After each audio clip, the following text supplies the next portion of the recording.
kulanti wanaagsan daawadayaal ku soo dhawaada waraysi gaar ah oo aan ka qaadi doono Dr. Kamaal Daahir Cashuur oo ah gudoomiyaha beelaha Gabooye ee qaaradda Yurub. Dr. Kamaal waxaan kula kulmay magaalada Stockholm ee caasimadda waddanka Sweden. Waxaan ka waraysan doonaa arrimo badan oo xasaasi ah. Ugu horreyn Dr. Kamaal ku soo dhawow telefishinka caalamiga ah ee Bulsho TV. alxamdulillaah rabbil caalamiin aad baad u mahadsantihiin dhammaan bahda Bulsho TV gudaha iyo dibadba shaqaalaheeda aad bay u mahadsan yihiin fursad qaaliga ay siiyeen gaar ahaan suxufi Yusuf oo runtii ah suxufi da'yar oo runtii khibrad aqooneed u leh saxaafadaysa ama TV-ga iyo arrimaha warbaahinta aad baan kaaga mahadcelinayaa walaal waan dhawahay. waxaa jirtay waraaq aad dhawaan u gudbisay midowga Yurub iyo wasaaradda arrimaha dibadda ee waddankan Sweden maxay daarnayd waraaqdaasi? horta warqadaas waxay daarnayd saddex qodob oo runtii cabasho ahaa oo aan kaga dacwoonaynay Somaliland iyo xukuumadda ka talisa waxyaabaha ay tacadiga ay ku hayaan beelaha Gabooye hadday tahay mid siyaasadeed iyo hadday tahay mid bulsho waayo waxa weeyaan dhacdooyin badan baa jira oo iyo record aan ka sameynay dhibaatooyinka ka dhaca Somaliland ee beelaha Gabooye lagu hayo marka dacwadaasi waxay daarnayd saddex qodob koow in xukuumadda Somaliland ay tacadid ku sameyso oo ay ku dulmiday dhinaca saami qaybsiga beelaha Gabooye oo ay dulmi ballaaran ku sameysay laba in marka ay bulshada beelaha Gabooye iyo bulshooyinka kale isku dhacaan inaanay garsoor cadaaliya aanay helin beelaha Gabooye oo beelaha Gabooye lagu tacadiyo iyadoo loo adeegsanayo shaarkii dawladda saddex waxaan kale oo iyadana warqad ka qornay dulmiga lagu hayo siyaasiga beelaha Gabooye ugu jira siyaasadda xisbiga wadani oo uu qareen barkad jaamac oo run ahaantii tiraba laba jeer tacadi loogu geystay xabsi in la xidheen sabab la'aan iyo mar ay u soo direen group koox maafiya oo aan ilaa imika cid loo xidhay dilkiisa aanu jirin saddexda qodob baa horta ugu muhiimsanaa qadiyada Somaliland iyo warqadii aanu cabashada ahayd aan midowga Yurub iyo dawladda Sweden ku gudbinay runtiina way ka garaabeen waana qireen in dhibaato takoor midowga Yurub iyo dawladda Sweden ba waxay qireen oo ay maraka kaceen oo ay yiraahdeen waa wax jira oo aan ognahay in dhibaatada ka jirta Somaliland waliba xukuumadda Somaliland tacadiga ay ku hayso beelaha Gabooye runtii aad bay uga qireen in xagga xuquuqul insaanka ay aad ugu liidato. Dr. Kamaal ma waxa weydeen xal kale oo aan ahayn in beesha caalamka iyo wasaaradda arrimaha dibadda ee waddanka Sweden ka dacwaysan Somaliland? walaalaha xal kale ma jiro sababtoo ah waad aragtay TV-ga odayaasha beelaha Gabooye jeer bay ka garnaqsadeen TV-ga iyaga oo madaxda Somaliland ama madaxweynaha gaar ahaan ula hadlaya madaxweynuhu TV-ga uu ka daawadaa waxaan welibana hayaa ereyo lafjab ah oo madaxweynuhu isticmaalay habeenada kamid isagoo TV-ga daawanaya madaxweynuhu beelaha Gabooye soo galeen wuxuu erey ugu magac daray dunidii saddexaad dadkii ku noolaaba ayaa hadlaya marka wuxuu u yaqaanaaba dadkan bulshada beelaha Gabooye daami degan madaxweynuhu wuxuu yaqaanaa dad dunida saddexaad ku nool marka arintaasi xal kale waan weynay madaxweynuhuna waa uu ku mahadsan yahay inuu noqdo qof dhiiran oo go'aan leh oo adag oo welibana ku adag kuna go'aan qaatay dulmiga iyo tacadiga beelaha Gabooye loo geysto aad buu ugu mahadsan yahay anaguna kulay urur ahaan targetkaygu wuxuu noqon doonaa xukuumadda Somaliland Soomaaliya waxa ka dhaca tacadiyo kufsi iyo dil loo geysto beelaha Gabooye kama hadashaan ururkiinani waa maxay targetka gaarka ah ama bartilmaameedka gaarka ah ee aad Somaliland ka dhigatay? horta yuusuf walaalo soomaalida waxay tiraahdaa si xun wuxuu sheeg saaxirka daran ma jiraan tacadiyo beelaha gabooye lagu hayo iyo kufsi ka dhaca koonfurta ama soomaaliyada kale way jiraan in beelaha kale laga tirada badan yahay dulmi ku dhaco oo sidii inankii muqdisho lagu gubay intuu inanta guursaday ah way jiraan laakiin wax specifically gabooye ku dhacay horta ma jiraan qadiyadaas runtii inankaa la gubay iyo kufsiyadii ka dhacay gobolada dhexe dadkan loo geystay kale waanu ka hadalnay urur ahaan waanu ka hadalnay qoraal baanu kaga hadalnay oo waxaanu u gudbinay hay-adaha xuquuqal insaanka waanu ka hadalnay laakiin ma jiraan cid kufsi gaara loogu geystay oo magaca gabooye sheegata hal mid baan odhan karaa way arrintaasi way dhacday halkaa qodobna inan iyo inan isjeclaabay ahaayeen oo isguursaday oo kabacdi reerku ay u diidanaayeen arrintaas manay ahayn dee arrin sidan waqooyiga ka dhacda oo u dhacda oo si qabiil ahaan loo taarget garaysta may ahayn marka arrintaasina runtii cid aan odhan karo maanta register bay idiin tahay faylkaydii ku jirta oo dhibaata xagga ka dhacday oo gabooye lagu sameeyey ma jirto arrintaas ma jirto waa tahay waxaynu soo noqonaynaa Sweden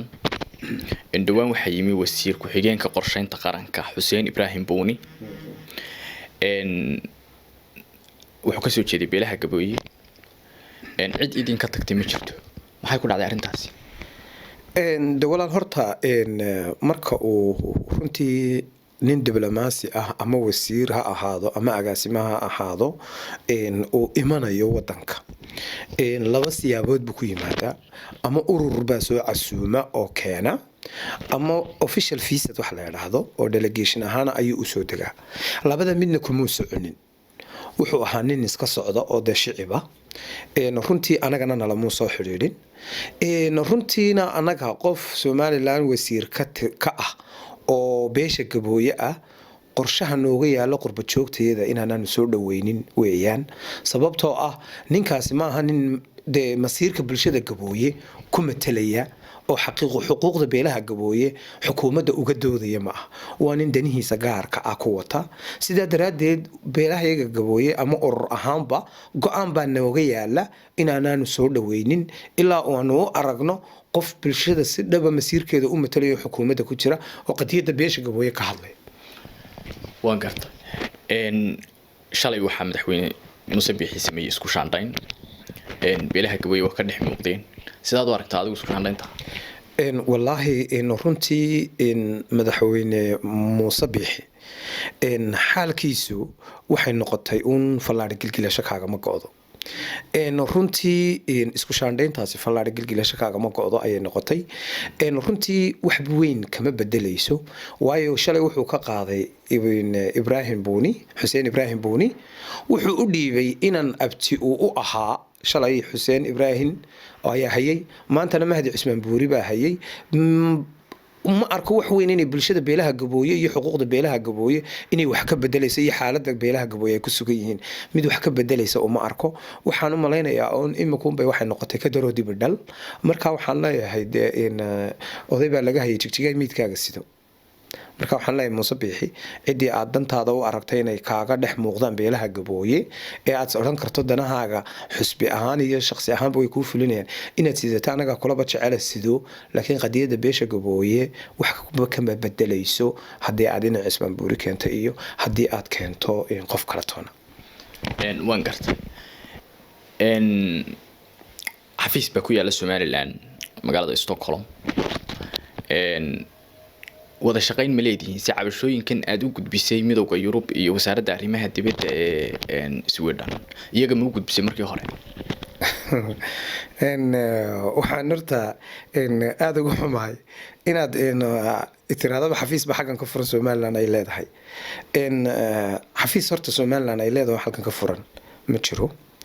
Somaliland iyo Sweden xafiis ay u tiraafsan tahay inuu safaarad yahay horta ma jiro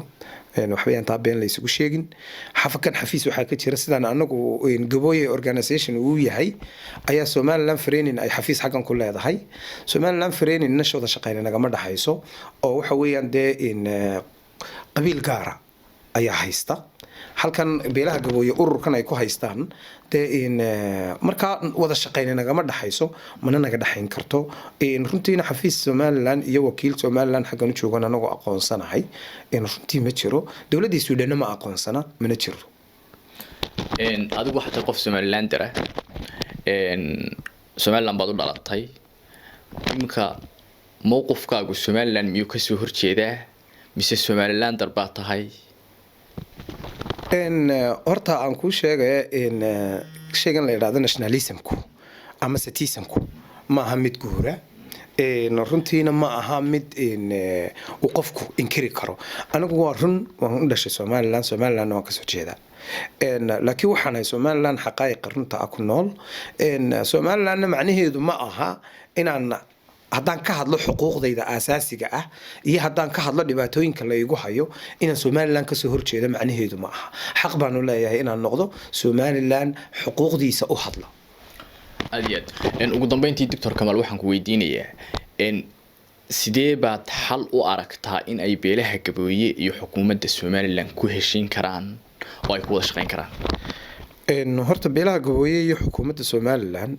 waxa u dhaxeeya waa constitution sharciga u dhaxeeya dastuurkeenu waxa ku yaala qodob sheegaya in muwaadiniinta reer Somaliland ay u siman yihiin xuquuqda wadanka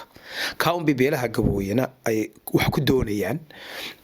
Somaliland waxay inkirtay qodobka dastuurka ah oo xuquuqdii sinaanta muwaadinka ayay beelaha gabooye ka takoortay ummadii kalena way ku sintay qodobka beelaha gabooye way ka leexisay inay ku saamisiiso waanay ku takoortay runtii arintaasina xalkeedu waxa kaliya uu noqonaya iyada oo dastuurka naloo furo oo naloogu daro qodob qeexaya minority right protection qodob ilaalinaya xuquuqda dadka laga tirada badan yahay runtiina taasi umalayn maayo inay ka suuroobayso Muuse Biixi ma sheegin madaxweynayaal kale oo yimaada laakiin xukuumadda kulmiye iyo Muuse Biixi runtii Siraya maris ku dayay inuu yiraahdo kootaha loo sameeyo Soomaalidu waxay tiraahdaa leefo haliqin ama qawda maqashi waxna uu qaban uu soo proposerka uu keenay laakiin waa la diiday kootadii dumarkana waa la yeelay tii minority-gana waa la diiday halkaas waxa kaaga cadaanaysa inuu takoor siyaasadeed lafteedu uu jiro oo ay ka simeeyeen xitaa labada gole iyo in xukuumadda fulinta ah inay the same way ay u arkaan in discriminationka beelaha gabooye lagu sameeynaya uu yahay mid kaliya ku macaashaan aad iyo aad u mahadsantahay Dr. intaasi waxa ku dhan waraysigii aan la yeeshay Dr. Kamal Daahir Cashuur waxaan ahay Yuusuf Cabdalle Dhagaxtuur waxaad ka daawanayseen telefishinka caalamiga ah ee Bulsho TV tan iyo intaan barnaamijkan lamida ku kulmi doono waxaan idin leeyahay nabadgelyo